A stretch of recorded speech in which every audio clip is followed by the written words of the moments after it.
샬롬, 복된 화요일입니다. 오늘은 사사기 4장 1절로 10절의 말씀, 영광 없는 길을 가다, 영광 없는 길을 가다, 이 제목으로 하나님 말씀 증거하겠습니다. 오늘 본문에서는 여선지자 드보라가 이야기의 중심을 이끌어 갑니다.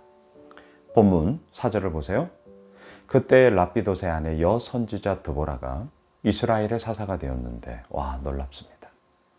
이 당시에 여성이, 자매님이 사사가 되었어요. 예, 하나님의 구원의 역사는 정말 너무나 놀랍습니다. 어제 우리가 보았던 것처럼 전혀 예상하지 못했던 사람, 전혀 예측하지 못했던 수단으로 하나님은 당신의 구원의 역사를 얼마든지 이루시더라. 오늘 사사 드보라, 여선지자 드보라, 바로 그러한 케이스가 되겠죠. 5절 보세요. 그는 에브라임 산지 라마와 베들 사이 드보라의 종려나무 아래에서 거주하였고 이스라엘 자손은 그에게 나가 재판을 받더라. 사사, 쇼페르. 평상시에는 재판의 역할, 재판장의 역할을 했죠. 하지만 오늘 본문 뒤에도 나오지만 비상시에는, 전시에는 군대를 이끄는 장군의 역할을 했습니다. 자, 그런데 여선지자 드보라, 자매님이세요. 물론 자매님이 장군의 역할을 할 수도 있죠. 하지만 오늘 본문에서는 바락이라는 장군을 통해서 자신을 대신하여 그 전쟁을 이끌어가게 합니다. 6절을 보세요. 드보라가 사람을 보내어 아비노함의 아들 바락을 납달리 게데스에서 불러다가 그에게 이르되 이스라엘의 하나님 여호와께서 이같이 명령하지 아니하셨느냐? 너는 납달리 자손과 스불론 자손 10,000명을 거느리고 다볼산으로 가라. 지금 20년 동안 야빈 왕에 의하여 압제를 당하고 있는 이 이스라엘을 구원하고자 10,000명의 군사를 데리고 가라. 근데 야빈 왕에게는요, 철병거 900대가 있었습니다. 오늘날로 말하면 탱크 900대가 있어요. 하지만 이스라엘은 어때요? 탱크가 없어요. 그냥 보병 10,000명을 데리고 싸우겠다는 겁니다. 탱크 900대와 보병 10,000명, 말이 안 되는 거죠. 자, 저는 여기서 오늘 주의 깊게 보고자 하는 포인트는요, 바로 본문 8절, 9절, 10절이에요. 먼저 많은 분들은 오늘 이 바락이 드보라에게 조건을 내걸거든요. 자, 우선 무슨 조건인지 한번 보시겠어요? 8절입니다.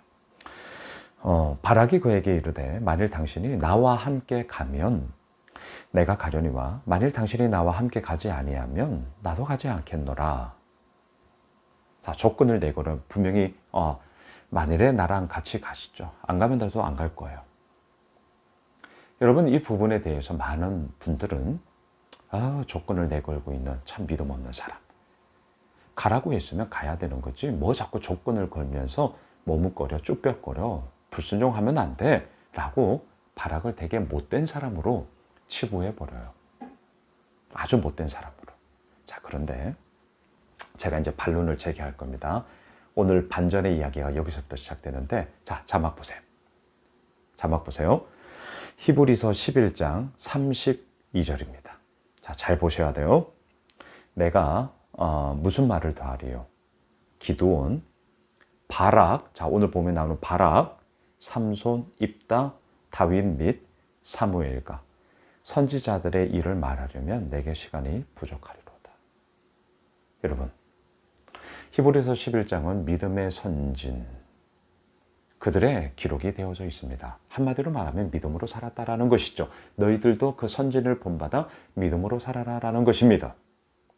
근데 너무나 놀랍게 그 믿음의 선진에 특별히 사사기 부분에서 기드온, 바락, 삼손, 입다가 나와요. 바락이 나와요. 드보라가 나오지 않아요. 그렇다면 바락은 분명히 믿음의 사람이었다라는 거죠. 자, 분명한 근거를 갖고 얘기합시다. 믿음의 선진이에요. 그러면 이 안경으로 오늘 본문을 보세요. 8절에서 조건을 내걸고, 분명히 조건을 내걸고 있잖아요. 근데 이 조건을 내걸고 있는 이 바락이 믿음 없는 사람이에요? 아니죠.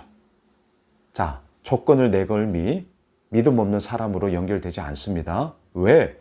히브리서 11장에서 믿음의 선진의 대열에 속해져 있으니까.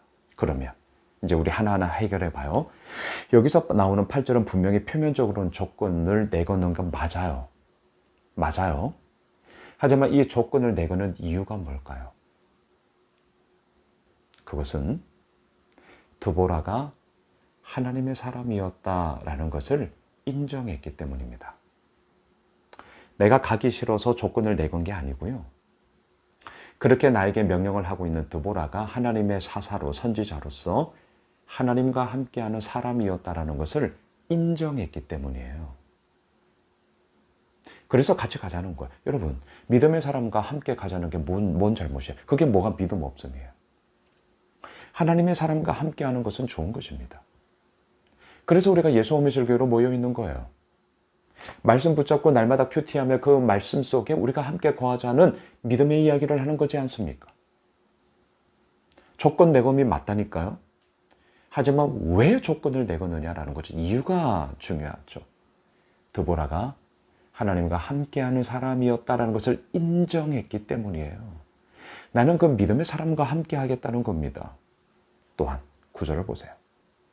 이르되 내가 반드시 너와 함께 가리라. 그러나 네가 이번에 가는 길에서는 영광을 얻지 못하리니 이는 여호와께서 시스라를 여인의 손에 파실 것임이니라 하고 드보라가 일어나 바락과 함께 게데스로 가니라. 자, 9절 때문에 바락을 믿음 없는 사람이다. 봐라, 영광을 얻지 못할 거다라고 드보라가 바락에게 뭐라고 있는 것 아니냐. 이렇게 이제 막 해석을 한단 말이죠. 여러분, 답부터 말씀드릴게요. 이것은 바락에 대한 비난이나 질책이 아닙니다. 네가 영광을 얻지 못하리다. 이거는 바락에 대한 질책이나 비난이 아니에요. 그러면 이것은 뭐냐? 앞으로 이루실 하나님의 일에 대한 사실적인 진술이다. 여러분 이거 헷갈리지 마세요. 비난이나 질책이 아니라 앞으로 이루실 하나님의 일에 대한 그저 사실적인 진술이에요. 네가 가는 길에 너에게 영광이 없어. 그냥 이 얘기예요. 자, 이제 마지막 반전이 기다리고 있습니다. 10절입니다. 바락이 스불론과 납달리를 게데스로 부르니 10,000명이 그를 따라 올라가고 드보라도 그와 함께 올라가니라. 자, 퀴즈. 사실적인 진술로서 너 이 전쟁 참여해도 너에게는 영광이 없어 라는 말을 지금 들었어요. 이 말을 우리가 들었어요. 우리가 목숨을 걸고 지금 전쟁하는 거예요. 근데 그 전쟁에서 나에게 아무런 영광이 없대요. 참전하시겠습니까? 안 가시겠습니까? 어떻게 하실래요? 우리 같으면 어떻게 하실래요? 저 같으면 안 갈 거예요. 내 목숨을 걸고 싸우는데 그것 가운데 아무런 영광이 없다? 아무런 명예가 없다? 뭐하러 갑니까? 속된 말로 개죽음인데 뭐하러 가요? 자, 그런데 왜 바락이 히브리서 11장 32절 믿음의 사람으로서 그의 이름이 기록되어져 있느냐? 우리가 방금 10절을 읽었죠. 바락은 어떻게 합니까? 그 길을 갔습니다. 아무런 영광이 없을 거야. 없을 거예요. 그런데 그 길을 갔어요. 오늘 말씀의 제목, 영광 없는 길을 갔단 말입니다. 왜요? 바락은 믿음의 사람이었기 때문입니다. 그 믿음이 무엇입니까? 나의 영광을 구하고자 함이 아니라 하나님의 영광을 구하고자 했기 때문입니다.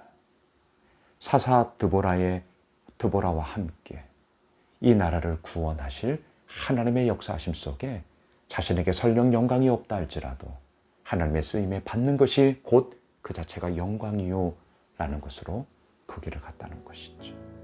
말씀을 정리하겠습니다. 영광 없는 길을 가신 모범이 계십니다. 예수 그리스도이십니다. 십자가의 죽음으로, 처절한 죽음으로 그의 생애를 마감했습니다. 사람들은 말했습니다. 아무런 영광이 없다고. 하지만 아시죠? 진정 영광스러운 길을 예수님은 걸어가심으로 우리를 구원하셨습니다. 사랑하는 예수 오미실 가족 여러분, 영광 없는 길을 가고 계십니까? 잊지 마십시오. 믿음을 가지고 그 길을 가고 있다면 바락과 같이 우리는 믿음의 사람이요. 바로 그 길이 영광의 길인 것입니다. 기도하겠습니다. 하나님, 영광 없는 길을 기꺼이 갈 수 있는 것은 믿음이 있기 때문이요. 그리고 더 나아가 바로 그 길, 그 가는 것 자체가 바로 영광인 것을 우리는 알게 됩니다. 주여, 우리의 상황이 어떠하든지 간에 하나님의 사람으로서 그 영광의 길을 가는 주의 은혜를 더하여 주옵소서. 예수님의 이름으로 기도드리옵나이다. 아멘. 오늘 말씀 붙잡고 우리 가지고 있는 기도 제목 가지고요, 함께 기도하겠습니다.